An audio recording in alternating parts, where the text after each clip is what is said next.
have been your first impressions of everything here and mixing with the team a little bit?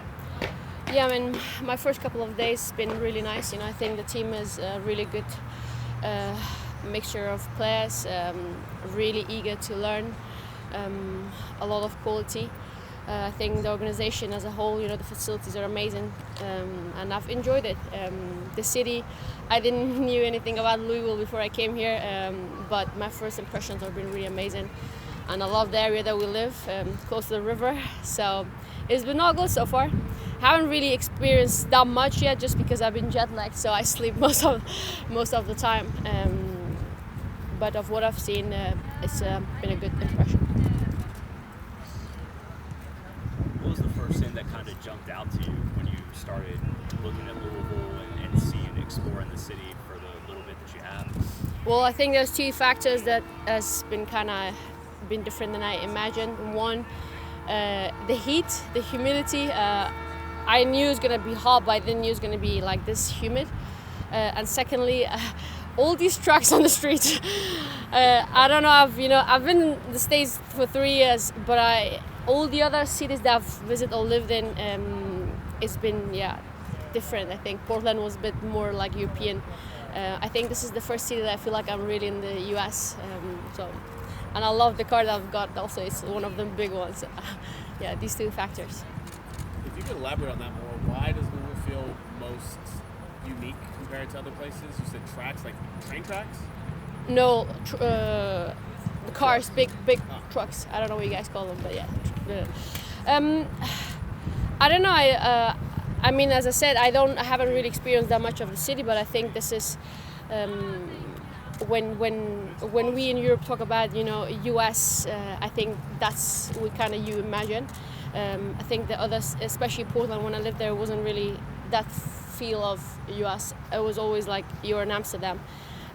So this is my first experience. I feel like really being in the States, and as I said, I've been loving it. I think people are, the few interactions I've had outside football, they've been really nice, and everyone is really welcoming and positive, which I enjoy. How much do you embrace the coming in with all eyes on you? There's some excitement there, and just people are looking forward to seeing what you can do for this club. Yeah, I mean, I'm used to it, so I do enjoy it. I think it's I love the fact that it creates positive energy, and I'm eager to come and add value to the club. To football, so this is super exciting, and I love, there's certain expectation / pressure which I really enjoy. I think you want to be in places where there is this expectations and this pressure, because that's where you improve and that's where you keep moving as a player, as an organization. So. Did other NWSL teams pursue you before you agreed to come to Louisville? I mean, I always have options. I did have a lot of options. One of the reasons I wanted to come to this city, first because I thought it was a challenge, because it's a new team and you want to be a part of starting from scratch and being a part of writing history.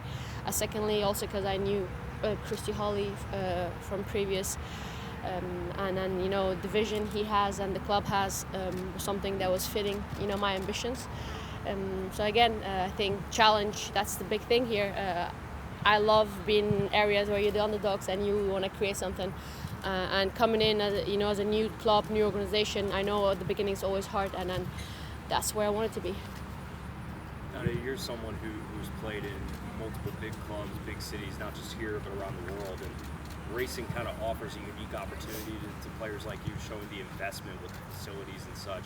I mean, how strong of a selling point is that to someone like you who has seen a lot in women's soccer and knows what that landscape is like?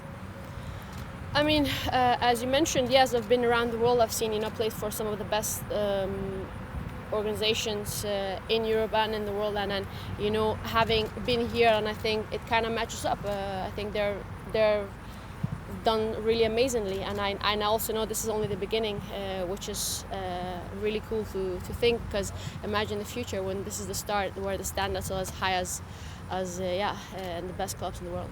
So. You've lived an exceptional life leading up to this point.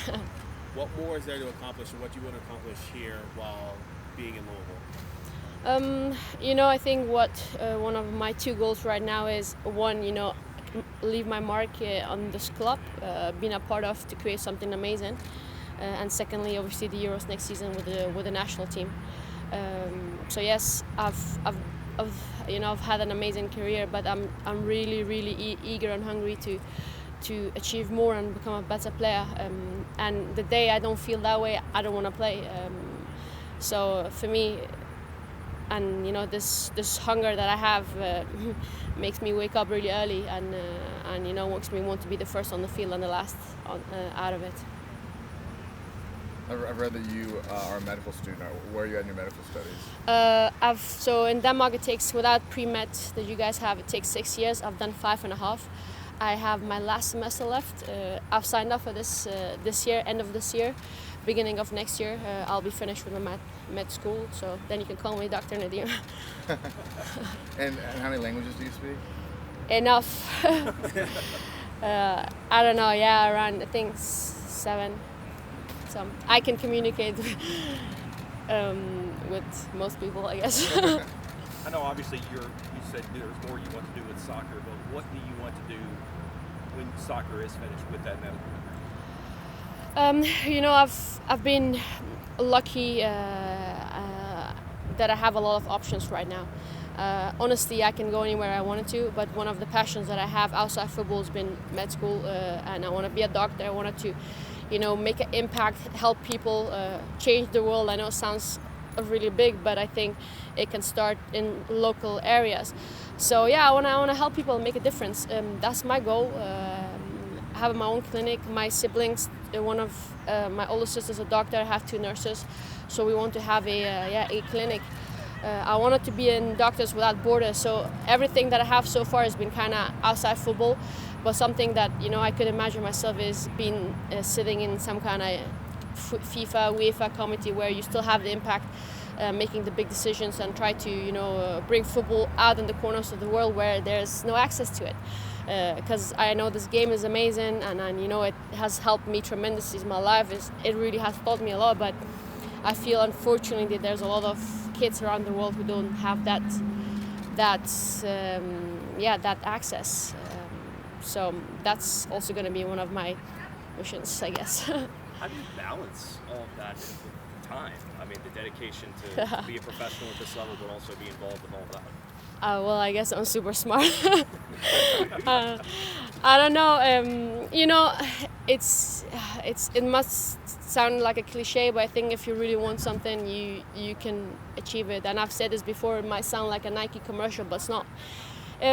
It's just like dedication. I know I have 24 hours like everyone else, and I know if I have to, get the studies done or I have some other arrangements. I prioritize my time. That's basically it. At times it's not always fun, but at the end I know that it's for something positive. I know that I want it. I know that I'm gonna make myself happy, but also I'm gonna make other people happy. And these are the motivations that keep me going. Nadia, you've got your game, which is considerable and has brought you great success, and then there's your story, which has inspired people too. How do you hope to use that too? I know you have throughout your career to kind of give people hope and all of that, but how much does that mean coming to a new place to be able to kind of share that here too? So you guys know about my life, my life story, and I've always been really open-minded about it.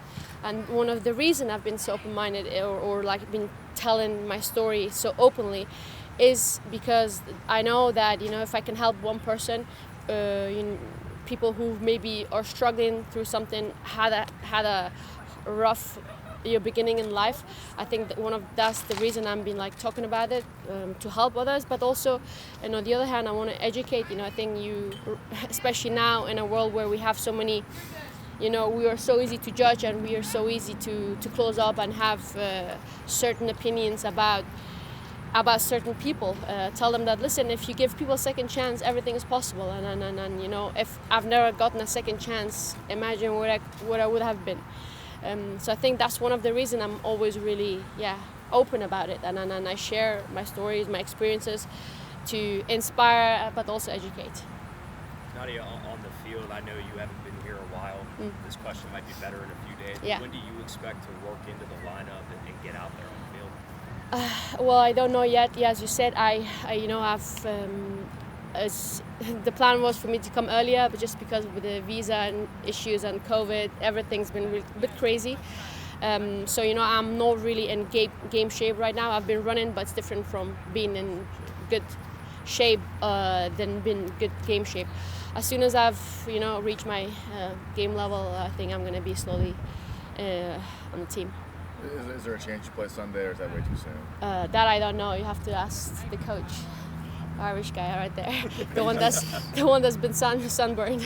Don't tell him I said this. I noticed that you use that dinosaur emoji a lot. Yeah. Is there a story behind all of that? Well, funny enough, it was actually Christy Holly who started this. I was in Sky Blue, and I've during our youth career we always get like a lot of strengthening programs, and I've never used to do my upper body strengthening program because I was like, I don't need it as long as I have my legs. So when I was in New Jersey, we did the test, and my legs, they were like, wow, you have strong legs, girl, but your upper body, holy cow, there's no strength in them. So that's like a T-Rex because he has little arms and big legs. Yeah. So yeah, and he was making fun of me that I look like a T-Rex. I don't mind, it's become my thing, I think a T-Rex is pretty awesome. It's a Rex, I guess, which means king in Latin. I'll take that any day.